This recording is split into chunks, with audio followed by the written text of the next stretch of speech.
바울은 지금 나는 두 사이에 끼어 있다 그랬죠. 그래서 이 감옥에 있으면서 살아날 것 아니면 죽는 것, 난 이 사이에 끼어 있는데 나는 죽는 게 훨씬 좋다. 그는 그렇게 고백을 했습니다. 어떻게 죽는 게 훨씬 좋으냐? 왜냐하면 죽으면 주님과 연합될 수 있기 때문이다. 그래서 바울이 믿음 생활하면서 아주 강조했던 것은 뭐냐면 연합이었어요. 신앙생활은 뭐냐면 연합되는 거죠. 주님과 연합되는 거예요. 지금 신앙이 자꾸 관념화되고 있거든요. 교리화되고 있고 이론화되고 있어요. 그러나 사실은 신앙은 실제적이에요. 하나님, 그럼 그분 안 보이시잖아요. 안 보이는 하나님을 섬기니까 어떤 때는 답답해요. 하나님은 말씀하셔서 우리에게 성경을 주시고 하나님은 이렇게 저렇게 다스리기도 하지만 안 보이시니까, 그래서 어떤 때는 이론적인 신앙생활을 해요. 교회 안에서는 지식적으로 하나님을 섬긴다고 하지만 교회 밖에만 나가면 하나님 말씀과 관계없는 그런 삶을 살 때가 많이 있죠. 그런데 원래 우리 주님의 계획은 뭐냐면 교제하게 만드는 거예요. 너희들 나와 교제해라. 원래 하나님이 사람을 인격적으로 창조하셨어요. 그리고 나서 하나님과 교제하게 만들었어요. 하나님은 영이시고 우리도 영이지요. 영과 영은 교통할 수가 있어요. 교제할 수가 있어요. 근데 죄가 들어오면서 분리가 일어났어요. 그래서 에덴 동산은 거기는 연합된 곳 이런 뜻이에요. 그게 기쁨의 동산이죠. 신앙은 연합이란 말입니다. 죄가 들어오면서 하나님과 분리가 일어났어요. 그래서 하나님과 관계없는, 하나님이 원하는 뜻과 내가 생각하는 길은 전혀 다른 길을 우리는 걷게 되었단 말입니다. 그래서 하나님께서 우리를 다시 연합시키기 위해서 예수님을 이 세상에 보내셨어요. 예수님은 말씀이세요. 이 세상을 창조하신 분인데 그분이 우리와 똑같은 몸을 가지고 이 세상에 들어오셨어요. 그래서 예수님이 12제자들, 그 시대에 살았던 사람들은 예수님을 눈으로 보았어요. 12명의 제자들은 예수님과 3년 동안 함께 동고동락했어요. 예수님이 오늘 저기 어떤 마을로 가서 전도하자. 그러면 예, 알았습니다. 주님과 손 붙잡을 수 있었고요. 주님은 밥 먹자. 그러면 주님과 함께 밥을 먹었고요. 또 주님이 산에 기도하러 가자. 그러면 예 하고 기도하러 갔고요. 주님을 뒤에서 안을 수도 있었고요. 주님을 끌어안을 수도 있었고 주님과 아주 친밀한 사귐이 있었어요. 왜 이렇게 하셨냐면 신앙생활은 이렇게 교제하는 생활이고 사귀는 생활이고 연합된 생활이고 실제적인 생활이라는 것을 가르쳐 주는 거예요. 근데 주님이 이제 십자가에 죽으셨다가 부활하신 다음에 승천하시면서 말씀하셨죠. 내가 다시 올 것이다. 내가 너희들 고아처럼 홀로 버려두지 않을 거야. 내가 꼭 다시 와서 이렇게 너희들과 함께 살았던 것처럼 내가 너희들과 함께 살 거야. 그리고 승천하셨어요. 그리고 오순절날 성령을 보내주셨어요. 그 성령이 예수의 영이세요. 예수를 믿으면 우리 안에 예수의 영이 우리 안으로 들어와요. 우리 안으로 들어온다는 것은 예수님이 우리 안에 들어온 것과 똑같아요. 예수를 믿습니다 하는 얘기는 예수님을 영접합니다 이런 뜻이에요. 그래서 예수 믿는 사람마다 그 10년 가운데 성령님이 계시고 예수님이 계셔요. 그리고 예수님이 제자들과 함께 동행하셨던 것처럼 똑같이 오늘 우리에게 말씀하시는 거예요. 그래서 성령이 교회들에게 하시는 말씀을 들을지어다 라고 하는 거죠. 이렇게 이 설교 시간을 통해서 주님은 저를 통해서 여러분께 말씀을 하기도 하지만 이미 우리 안에 성령님이 와 계셔서 우리는 언제든지 그 예수님과 동행할 수가 있어요. 그래서 우리가 그 연합을 사모해야 돼요. 주님, 내 안에 계시지요. 주님, 이건 어떻게 하면 좋겠어요? 주님, 이 두 갈래 길에 어떤 길을 좀 선택하면 좋겠어요? 주님이 좀 가르쳐 주세요. 그래서 그분을 항상 의식하고 그분께 묻고 그분과 함께 살길 원하면 그분은 점점 더 강력하게 우리와 연합하셔서 우리를 이끌어 가시는 거예요. 바울은 그런 삶을 살아갔다는 것입니다. 그리고 우리에게도 이걸 원하는 거야. 얘들아, 주님은 이미 우리 안에 계신단다. 너희들은 주님과 언제든지 동행할 수 있다. 너희들이 주님께 물으면 주님이 너희들에게 언제든지 답변해 주실 수 있다. 그분과 관계없이 너희들 마음대로 살지 말고 그분과 함께 살았으면 좋겠다. 이렇게 얘기하는 거예요. 그래서 바울은 주님과 연합을 자꾸 누리기를 원했어요.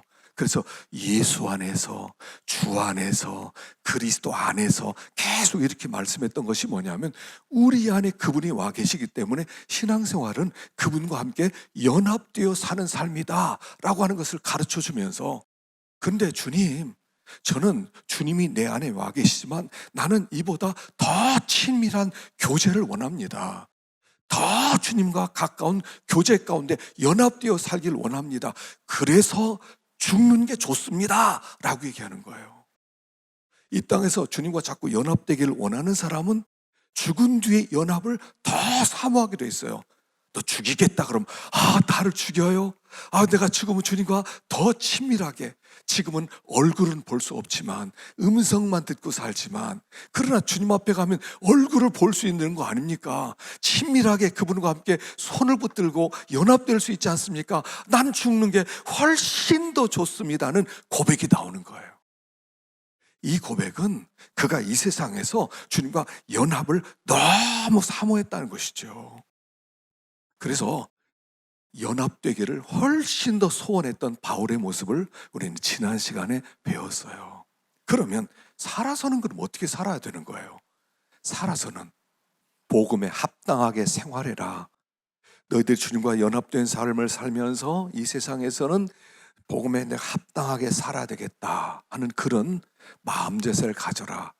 복음에 합당하게 사는 게 뭐냐 하는 거죠. 이것은 다른 얘기로 하면 내가 시민권자로 살아가라 이런 뜻입니다. 내가 천국 시민권자, 하나님 나라의 시민권자, 예수를 믿는다는 것은 하나님 우리에게 하늘나라의 시민권을 우리에게 주는 거예요. 야, 시민권 받아라. 너는 이제 천국 백성이다. 시민권을 우리가 받았어요. 그러니까 이미 우리는 천국 백성이 된 거예요. 될 것이다가 아니에요. 되었어요. 그러면 여기서 우리가 어떻게 사냐면 천국 가서 여러분 어떻게 사실래요? 그 삶을 여기서 살아가라 이런 뜻이에요. 우리는 이미 하나님 나라 백성이 되었기 때문에 하나님 나라 백성으로 지금 이 세상을 살아가는 거예요. 그러니까 이 삶의 모습은 시민권자 없는 사람과는 전혀 다른 모습이 될 거예요. 그게 우리가 가는 길이라는 거죠. 우리는 이미 하나님 나라 백성이 되었어요. 그래서 하나님 나라 백성으로 살아가라 하는데, 그러면 하나님 나라 백성으로 살아가는 것은 어떤 것인가에 세 가지가 있어요. 첫째는 여기 한 마음으로 서서 한 뜻으로 복음의 신앙을 위하여 협력하는 것과 복음을 위해서 한 마음이 되라는 거예요. 한 뜻을 가지라는 거예요. 교회는 어떤 곳이냐면 하나 공동체, 하나 공동체. 예수 안에서 하나 공동체. 그래서 예수를 믿는 사람은 다 예수님의 문이에요, 문. 예수님은 문이고 예수님은 어떤 세계를 만들어 놓았다고 그랬죠. 구원의 세계를 만들어 놓았어요. 그 구원의 세계를 만들어서 나를 통해서 이 세계에 들어와라. 그래서 우리는 예수를 통해서 거기를 들어가는 거예요. 그래서 예수님은 나를 위해 죽으신 분입니다. 나는 죄인입니다. 예수님은 하나님의 아들이십니다. 이제 내가 주님 앞에 모든 죄를 내려놓습니다. 그리고 주님은 나의 주군이십니다. 당신이 나의 주인이요 왕이십니다 라고 고백하는 사람들을 다 그 나라로 초대 드리시는 거예요. 그래서 그 나라에 들어간 사람은 다 똑같은 마음을 가지고 있어요. 한 마음, 한 뜻, 예수 그리스도, 하나님의 영광, 여기에 모든 초점을 맞추고 살아가는 사람들이에요. 아무도 나를 주장하는 사람들이 없어요. 그래서 한 마음이 되어라, 한 뜻이 되어라, 서로 협력해라 라고 얘기하는 거죠.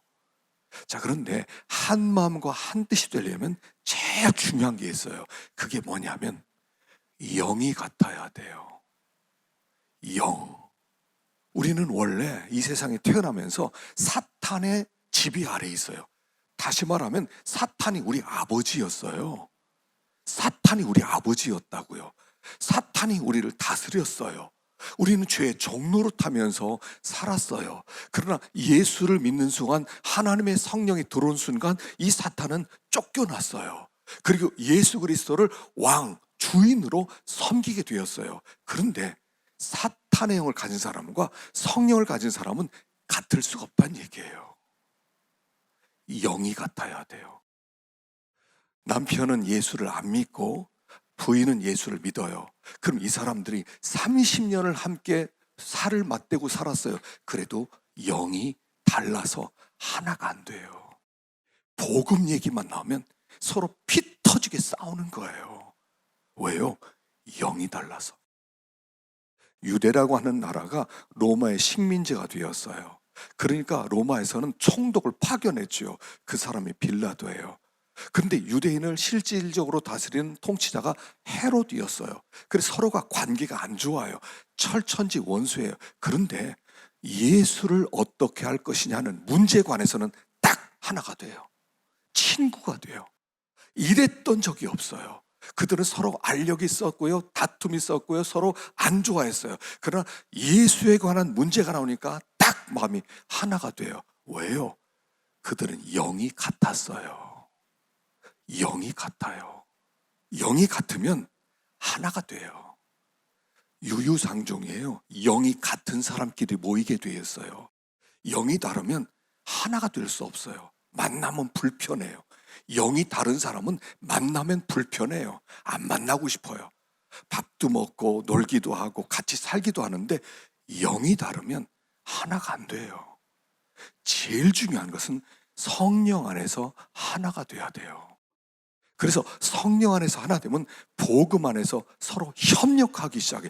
복음 그러면 막 서로 말 다툼하다가 복음 그럼 마음이 딱 하나로 모이게 되는 거예요. 이게 영이 같아서 그래요. 두 번째는 하나 되려면 겸손해야 돼요. 겸손해 하나가 돼요. 저 사람이 나보다 낫습니다. 그러면 쉬워져요. 근데 내가 너보다 나아. 그러면 그때부터 어려워져요. 전 바울이 이 말씀을 썼을 때 바나바와 싸웠던 일을 기억했을 것 같아요. 바울과 바나바가 싸웠죠. 마가가 선교 여행을 갔다가 너무 힘들어서 큰 산맥 앞에서 더 이상 나는 못 따라가겠습니다 하고 그리고 돌아와 버렸어요. 그러니까 두 사람이 상처를 많이 입었거든요. 근데 나중에 다시 선교행을 가려고 그러는데 마가가 그때 회개하고 저 한 번 더 써주세요. 저 좀 믿어주세요. 이렇게 나와요. 그러니까 바울이 야, 너 지난번에 돌아간 것처럼 또 돌아갈 거지? 너 안 돼. 바나바는 친척이거든요. 마가와 바나바는 친척이에요. 그러니까 한 번 더 기회를 주자. 한 번 더 데려가자. 그러니까 바울이 안 돼. 그래서 바울과 바나바가 이 마가 때문에 대판 싸워요. 작은 싸움이 아니에요. 그 성경에 보면 크게 싸웠다고 기록하고 있어요. 아주 대판 싸웠다고. 별별 욕을 다 하면서 싸웠다는 얘기가 나와요. 그래서 그때 절교를 해버려요. 바울과 바나바가 이 마가문대 때문에 절교를 일러요. 나 너랑 안 놀아. 너 알아서 해. 그리고 바울은 신라를 데리고 다른 길로 가고 바나바는 마가를 데리고 다른 선교지로 가게 돼요. 이걸 생각한 것 같아요. 내가 그때 왜 더 겸손하지 못했을까? 내가 왜 그때 참지 못했을까? 내가 한 번 더 기회를 좀 주면 좋았으면 어쩔 뻔했을까? 이런 과거를 생각했던 것 같아요. 여러분, 하나 되려면 한 사람이 낮아지셔야 돼요. 그럼 하나 돼요. 겸손해지면 하나 되는 것이고, 부부싸움도 마찬가지예요. 막 싸우는 것은요, 결국 뭐 별거 아니에요. 내가 너보다 낫다는 거죠. 내가 너보다 잘났다는 거죠. 내가 너보다 경험이 많다는 거죠. 지식이 많다는 거죠. 거기서 거기 아니에요. 그런데 깊이 들어가면 뭐 이런들 어떠하고 저런들 어떠해요. 뭐 엄청난 문제도 아닌 본질도 아닌 걸 가지고 그렇게 피 터지게 싸우잖아요. 그래서 그냥 겸손해지는 거예요. 그러면 하나 되는 거죠. 그래서 우리가 하나 되는 좋은 비결은 당신이 낫습니다. 당신이 알아서 하세요. 그럼 아주 쉬워지기 시작해요. 그럼 남은 일은 하나님이 처리가는 거죠. 첫째는 시민답게 산다는 것. 천국 백성답게 산다는 것, 그것은 한마음 한뜻으로 복음 진리를 위해서 협력해라 하는 것입니다. 두 번째는요, 대적하는 자들 때문에 두려워하지 마라. 우리가 천국 시민으로 살아간다는 것은요, 반드시 반대자를 만난다는 거예요. 우리가 아무리 정직하게 살려고 애를 쓰고, 또 아무리 믿음으로 살려고 애를 쓰고, 또 하나님의 영광을 위해 산다 하더라도 우리는 완전하지가 않아요. 불완전하죠. 흠이 있고 실수가 있어요. 그러니까 대적들이 반드시 그런 부분을 물고 늘어질 때가 있어요. 인생을 살아가면서 이걸 염두에 두셔야 돼요. 모든 사람이 나를 환영하는 건 아니에요. 모든 사람이 나를 좋아하는 건 아니에요. 반드시 그런 법칙 있잖아요. 어떤 공동체에 있으면 8대 2예요. 8명이 나를 좋아하면 2명은 나를 엄청 싫어해요. 어디든 마찬가지예요. 그거는 어디든지 나만 나를 좋아하고 다 인정해 줄 공동체 없어요. 그런 데는 찾지도 마세요. 대적하는 자는 반드시 있어요. 그런데 복음을 가지고 나가는데 대적하는 자가 있으면 우리가 두려워하는 마음이 생겨요. 여러분, 이 두려워하는 마음이 있으면 우리가 마음껏 가진 이 진리를 펼쳐내지를 못해요. 그래서 두려워하지 않아야 되는데, 두려워하지 않으려면 3가지 방법이 있어요. 첫째는요, 하나님의 함께 하심을 믿어야 돼요. 두려움이란 뭐냐면 확신의 부족에서 오는 게 두려움이에요. 주님이 나와 함께 하신다. 주님이 나를 보호하신다. 아무도 나를 건드릴 자가 없다. 나는 주님의 손 아래에 있다. 딱 믿고 나가면요, 누가 무슨 욕을 하더라도 그냥 밀고 나갈 수가 있는데, 진짜 하나님이 나 도와주실라나? 하나님이 안 도와주시면 어떡하지? 두려움이, 그런 순간에 두려움이 들어와요. 그래서 이 두려움은 확신의 부족이에요. 매 순간 동행하는 거예요. 주님 함께 계시죠? 확인하셔야 돼요. 우리가 매 순간 주님과 동행하면 두려움이 틈탈 틈이 없어요. 두려움이 들어올 틈이 없어요. 두려움이 들어오는 이유는 뭐냐면 주님과 나 사이가 벌어졌다는 뜻이에요. 매 순간 엎드려서 주님 저와 함께 해주세요. 저를 붙들어 주세요. 주님 저를 떠나면 안 돼요. 주님 함께 해주세요. 매 순간 고백하면요, 두려움이 없어요. 여러분, 혹시 두려움이 있으면요, 기도하세요? 그래도 두려움이 있어요? 아침 저녁으로 기도하세요. 그래도 두려우세요? 아침 점심 저녁 기도하세요. 그래도 두려우세요? 매 순간 하나님의 이름을 부르세요. 두려움은 떠나게 돼 있어요. 두려움은 우리를 괴롭힐 수가 없어요. 우리 주님은 항상 우리와 함께 하시는 것, 이걸 믿으면 두려움은 떠나요. 두 번째는 말씀이에요. 말씀. 마음은요, 우리의 마음은 밭이에요. 밭. 인간의 마음은 다 밭이에요.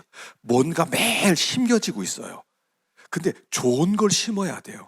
마귀는 가라지를 뿌려요. 마귀는 두려움을 뿌려요. 두려움은 그래서 마귀의 최고 무기라는 거예요. 마귀는 우리를 위협해요. 그래서 마귀 역사는 뭐냐면 자꾸 위협하는 게 마귀 역사예요. 직장에 가는데 직장에서 누군가 막 위협을 해요. 위협하는 게 있으면 이게 우리를 두렵게 만들어서 지배하고 싶다는 거거든요. 마귀는 우리 마음에 계속 뿌려요. 위협을 뿌려요. 두려움을 뿌려요. 넌 내 종이야. 자꾸 뿌려요. 그런데 마귀가 뿌리기 전에 말씀을 자꾸 묵상하면 말씀을 자꾸 뿌리는 거예요. 말씀을 뿌린다는 건 뭐냐면 담대함을 뿌리는 거예요. 담대함을. 말씀은 주님 자체이기 때문에 말씀으로 마음을 자꾸 새기면, 뿌리면 마음 가운데 담대한 마음이 생기기 시작해요. 마귀가 두려움을 뿌리더라도 이미 담대함이 들어왔기 때문에 그 두려움이 뿌리를 못 내리는 거예요. 마음이 비어 있어서 두려운 거예요. 자꾸 하나님의 말씀을 묵상하세요. 자꾸 들으세요. 찬양도 듣고 말씀도 듣고 계속 그렇게 하는 가운데 이 마음이 자꾸 기경되고 부드럽게 되고 담대함이 심겨지고, 그럼 마귀가 두려움을 심을 수가 없어. 막 위협을 하는데도 위협이 안 되는 거예요. 주님이 내 안에 계시고 말씀이 내 안에 들어오니까 이 사람은 마귀가 건드리지를 못하는 거죠. 그래서 두 번째는 말씀을 자꾸 붙드시고 묵상하시는 거죠. 세 번째는 회개 생활이에요. 우리를 두렵게 하는 것은 죄예요. 누가 뭐라고 안 해요. 근데 죄가 있으면 스스로 두려워요. 두리번거려요.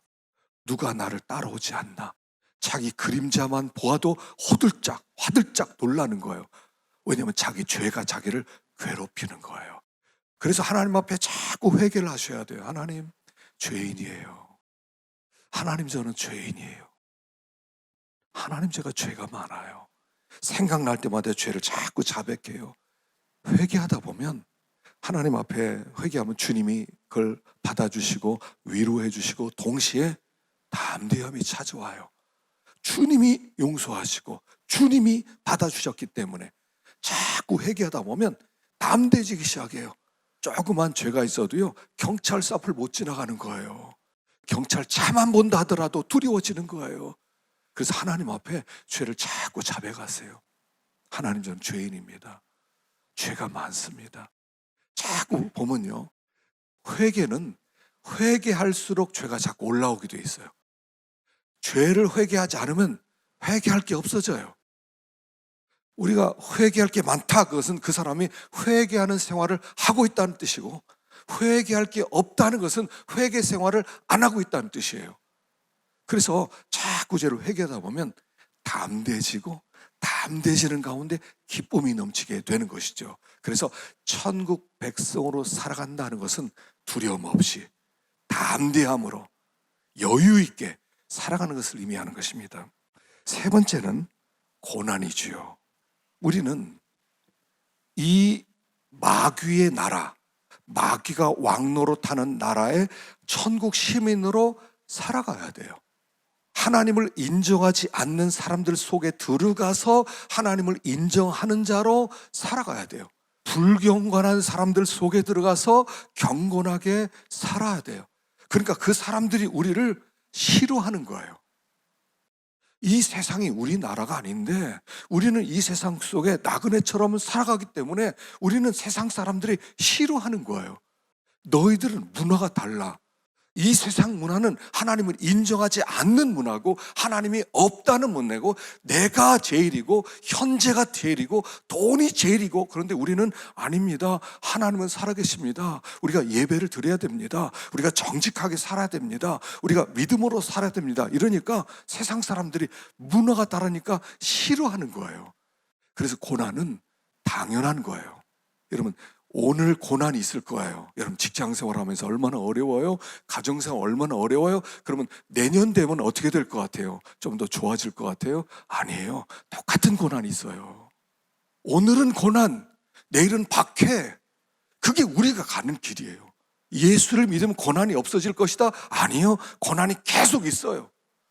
이게 신앙이에요. 여기서 제가 여러분 믿음 생활 잘하면 내일부터 고난 없어집니다. 그럼 제가 사기꾼이에요. 성경은 원리를 얘기할 때 우리는 나그네로 살아가고 있기 때문에 고난은 죽는 날까지 계속될 수밖에 없어요. 계속 오늘도 고난, 내일도 고난, 모레도 고난, 고난은 피할 수가 없어요. 이게 신앙생활이에요. 우리가 예수를 품고 살아가는 한, 말씀을 품고 살아가는 한, 고난은 죽는 날까지 계속돼요. 그러니까 어떤 사람이 중간에 힘드니까 포기해요. 예수 믿는 거 너무 힘들어. 아이, 나 그렇게 안 살아. 내가 뭐라 한 세상 그렇게 살아 하는 순간 고난은 사라질지 모르지만 그러나 구원에서 멀어지는 거예요. 오늘도 고난, 내일도 고난이라는 거예요. 이게 우리가 가는 길이에요. 그래서 우리 신앙의 선조들이요, 늘 제가 한번 얘기했어요. 기한 취고의 생활. 버릴 기자, 편안할 안자, 취할 취자, 쓸 꽃자, 편안한 것을 버리고 쓸 것을 취하는 생활, 이게 신앙이다. 신앙은 편안한 걸 자꾸 찾아가는 게 아니라 편안한 걸 자꾸 버리는 생활이고, 쓴 생활, 고난을 받아들이는 생활이고, 그것을 인정하는 생활이고. 그래서 신앙인들은 다 고난이 있어요. 종교의 특징은 뭐냐면 신을 잘 섬기면 고난이 없어진다는 거예요. 그러나 기독교 신앙은 오늘이나 내일이나 우리를 기다리고 있는 것은 고난이라는 거예요. 그래서 이 고난을 천국 백성은 잘 감당해야 되는데, 여기 내가 너에게 은혜를 준 것은 예수를 믿을 뿐 아니라 고난도 견디는 능력의 근원으로 은혜를 준 것이다 라고 말씀을 하는 거예요. 은혜를 많이 받아야 돼요. 그래야 이 고난을 잘 감수하면서 이겨나갈 수가 있죠. 조금 힘들면 포기하고 싶고, 조금 힘들건 예수가 뭐가 필요 없고, 고난 없다고 말해주는 데를 찾아가고 싶고, 그런 마음이 들거든요. 그러나 은혜를 많이 받으면 은혜의 힘으로 고난을 이겨나가는, 바울이 어떻게 그 많은 고난을 이겨나갔습니까? 그 많은 고난을 이겨갈 수 있었던 것은 그가 받은 은혜가 있었기 때문에 그래요. 은혜 받은 사람은 그 은혜의 힘으로 고난을 이겨나가는 거예요. 그래서 주님이 우리에게 주신 은혜는 하나입니다. 나는 너희를 너무 사랑한다는 거예요. 우리가 받은 은혜는 사실 하나예요. 하나님의 사랑의 은혜를 받은 거예요. 하나님이 나는 너희를 사랑한다, 나는 너를 택했다, 난 너희와 함께 영원히 살고 싶다, 이 은혜를 받은 사람은 여러분 이게 두려운 거예요. 나는 너를 포기하지 않아. 우리가 조금 한눈 팔고 조금 그러면 당장 쫓아와서 너 나 두고 어디 가려고 그래? 그 우리 하나님의 그게 사랑이에요. 여러분 하나님의 사랑을 입었다는 것은 이제 죽었다고 곡소리가 난다는 거예요. 그래서 고난이 있어요. 이게 우리가 받은 사랑이에요. 하나님 제발 그만 좀 사랑하세요. 하고 싶을 만큼 침 삼킬 동안도 포기하지 아니하시고 우리의 발걸음을 세시고 머리털럭을 세시는, 그렇게 사랑하는 분이 나를 바라보는데, 하나님께서 나를 그 영원한 상속자로 삼기 위해서 우리를 거기로 몰아가시다 보니까 고난도 있고 어려움도 있고 힘든 일도 있어요. 이게 사랑이라는 거예요. 그래서 돌아보니까 이게 은혜였구나, 이게 사랑이었구나, 이걸 깨달아 가면서 이 고난을 한 걸음씩 이겨나가는 것입니다. 우리 앞에 무슨 일이 닥칠지 몰라. 그러나 하나 확실한 것은 주님이 나와 함께 하시고 나를 붙들게 하시고 하나님이 원하는 그 자리까지 나를 이끌어 가신다 하는 것입니다. 이 믿음으로 이번에 승리하게 될 것이고요, 이 믿음으로 거기까지 갈 수 있는 우리가 되기를 간절히 축원합니다. 기도하겠습니다.